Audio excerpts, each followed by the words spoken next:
শহীদদের প্রতি শ্রদ্ধা জানিয়ে বিশেষ আবহে গণেশ পূজা SF রোড ফ্রেন্ডস ইউনিয়নে। Siliguri SF road friends union ক্লাবের পক্ষ থেকে এবছর অনুষ্ঠিত হচ্ছে গণেশ পূজা।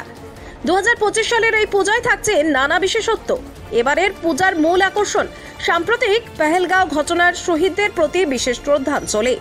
শহীদ বীরদের আত্মত্যাগকে স্মরণ করতে মণ্ডপ জুড়ে থাকছে শ্রদ্ধার পরিবেশ।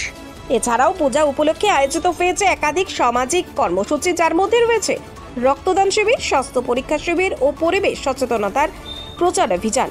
ক্লাব কর্তৃপক্ষ জানিয়েছেন, সমাজ কল্যাণমূলক উদ্যোগের মাধ্যমে পূজাকে আরও তাৎপর্যপূর্ণ করে তুলতেই তাদের এই পদক্ষেপ।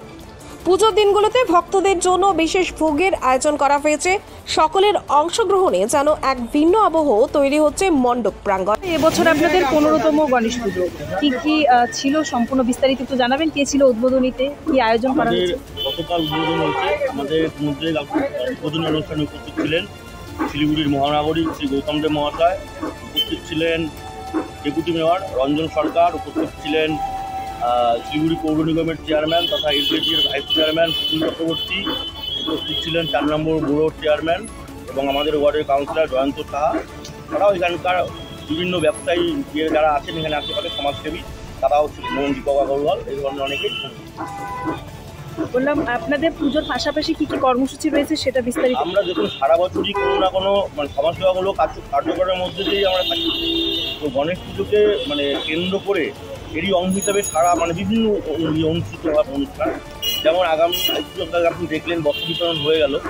আগামীকাল আছে আপনার লায়ন্স ক্লাবের সহযোগিতায় ব্লাড ডোনেশন ক্যাম্প, আর সঙ্গে আছে ফ্রি হেলথ চেক আপ, যেখানে থাইরয়েড, ব্লাড প্রেশার, সুগার এগুলো টেস্ট হবে এবং জেনারেল ফিজিশিয়ান থাকবে, সেখানে স্বাস্থ্য পরীক্ষা করারও সুযোগ মানুষ পাবে।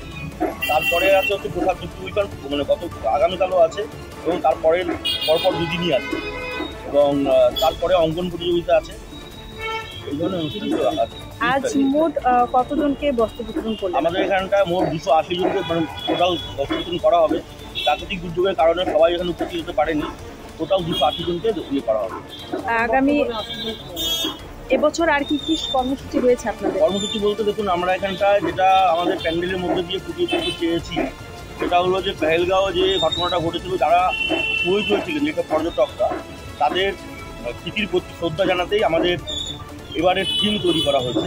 এবং আমরা একটা জাতীয়তাবাদ, একটা আমাদের যে দেশের মধ্যে ঐক্য, সেটার একটা বার্তা ছড়িয়ে দিতে চাই এই গণেশ পুজোর মাধ্যমে।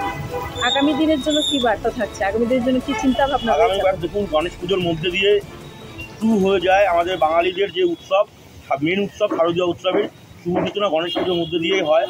এই উৎসবকে কেন্দ্র করে গড়ে উঠুক সারা বাংলা জুড়ে, শহর জুড়ে, শিলিগুড়ি জুড়ে অশান্তির বাতাবরণ দূরে সরে গিয়ে জাতি, ধর্ম, বর্ণ নির্বিশেষে আমরা সবাই একসাথে সামিল হয়ে উৎসবের দিনগুলো যাতে ভালোভাবে কাটাতে পারি,